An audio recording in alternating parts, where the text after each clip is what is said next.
Jerry Lee Lewis, the piano-pounding, foot-stomping singer who electrified early rock and roll with hits like Great Balls of Fire and Whole Lotta Shakin' Goin' On before marital scandal derailed his career, has died, according to a statement from his representative, Zach Farnham.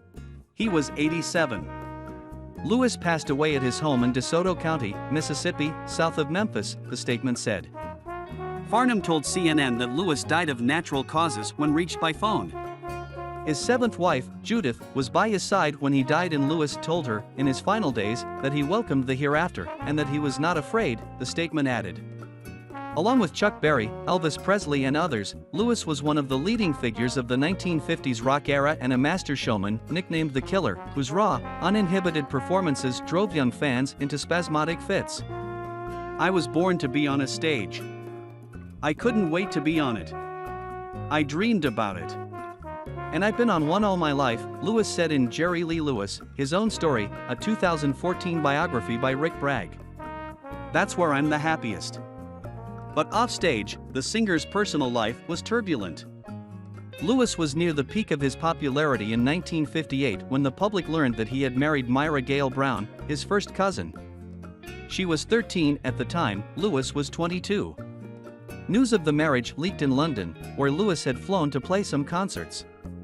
Lewis told the press that Myra was 15, but the truth soon came out and caused an outcry as newspapers blared such headlines as "Fans Aghast at Child Bride."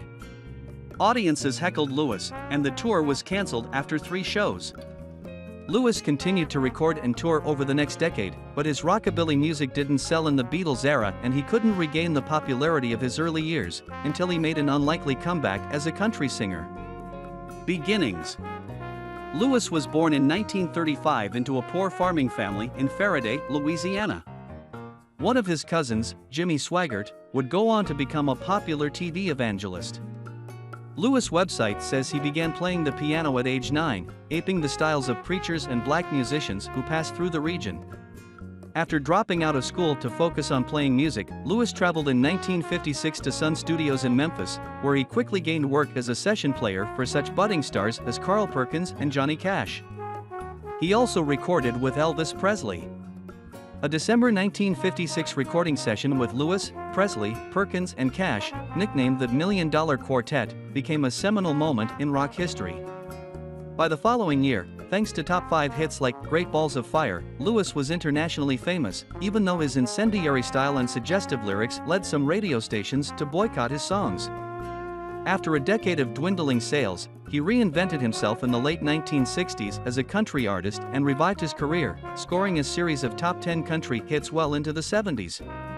In 1989, Great Balls of Fire, a biopic starring Dennis Quaid as Lewis, brought new attention to Lewis' life and music. Lewis even recorded new versions of his hits for the soundtrack. But his personal life remained messy.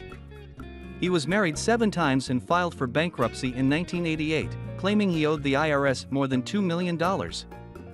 He also battled alcoholism, drug addiction, and other health problems for years. In one infamous 1976 episode, he was arrested at Graceland in the wee hours of the morning after drunkenly crashing his car into the mansion's gates with a loaded gun while trying to visit Presley. "I ain't no goody-goody, and I ain't no phony," Lewis said in Bragg's biography. "I never pretended to be anything, and anything I ever did, I did it wide open as a case knife. I've lived my life to the fullest and I had a good time doing it." In October, Lewis was inducted into Country Music Hall of Fame but was unable to attend the ceremony because he was ill with the flu, according to a statement posted to his social media.